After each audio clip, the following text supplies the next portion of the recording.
निसर्गाच्या सानिध्यात विशाल डोंगर रंगाच्या कुशीत विस्तीर्ण अशा नगराच्या उशीवर डोकं ठेवून पहुडलेल्या रत्नागिरीत आपल्या सर्वांचं दामले विद्यालयातर्फे हार्दिक स्वागत। मंडळी, येत्या 29 डिसेंबरला आपल्या रत्नागिरी शहराच्या नगराध्यक्ष पदाची निवडणूक होणार आहे। निवडणूक म्हटलं की सर्वत्र उत्साहाचं वातावरण असतं। निवडणूक असणार त्यासाठी शहरात ठिकठिकाणी विविध कार्यक्रमांचं आयोजन केलं जातं। चला तर मग पाहूया काय हवं आहे या तरुणाई या मतदान जागृतीची।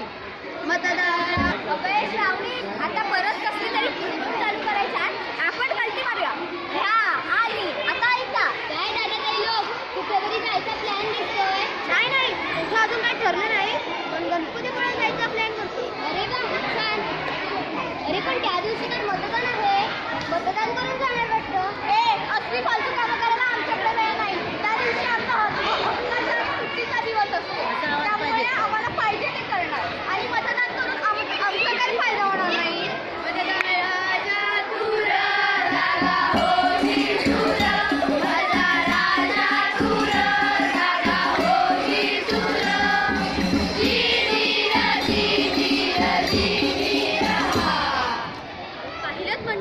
आपली आजची तरुण सुशिक्षित तरुण मंडळी काय विचार करत आहेत मतदानाबाबत?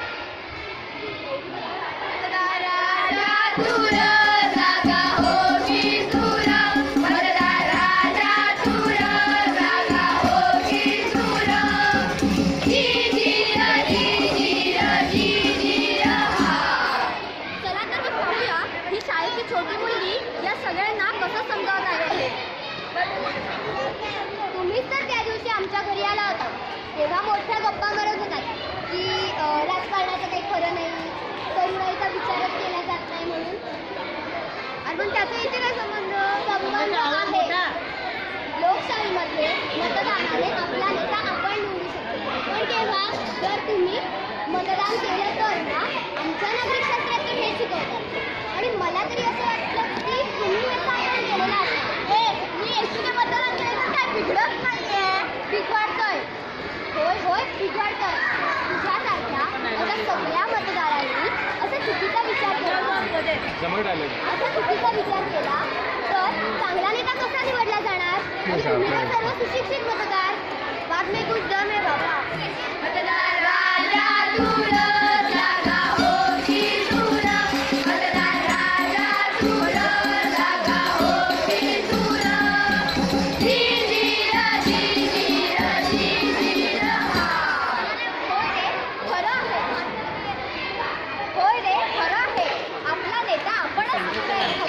आणि त्यासाठी आपली सगळी कामं बाजूला ठेवून मतदानाच्या दिवशी घरातून बाहेर पडायला हवं। हाय फ्रेंड्स, व्हॉट्सअप काय नवीन चर्चा? नवीन असं काय नाही, पण चाललंय मात्र महत्त्वाचं। असं काय महत्त्वाचं? पण ताई, आम्ही मतदान आपला हक्क याविषयीच बोलत होतो। ही वयाची 18 वर्ष पूर्ण केली तुमच्यासारखी, म्हणून माझं नाव मतदार यादीत नोंद केलं आहे। ते आहे की नाही याची खात्री करायला चालते।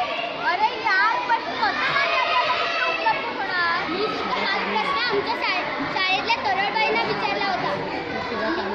माझ्या ताईचं नाव मतदार यादीत आलं की नाही हे कुठे बघायचं?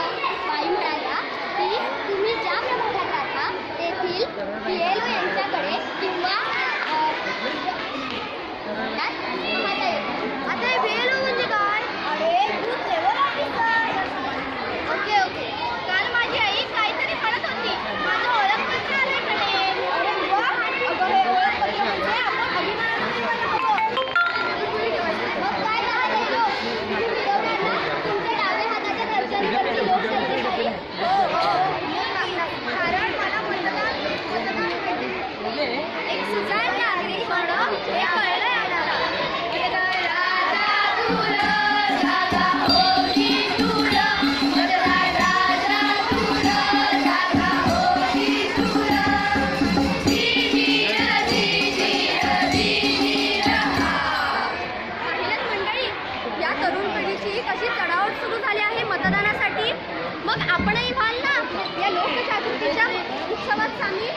मला खात्री आहे आपणही सर्वजण लक्षात ठेवणार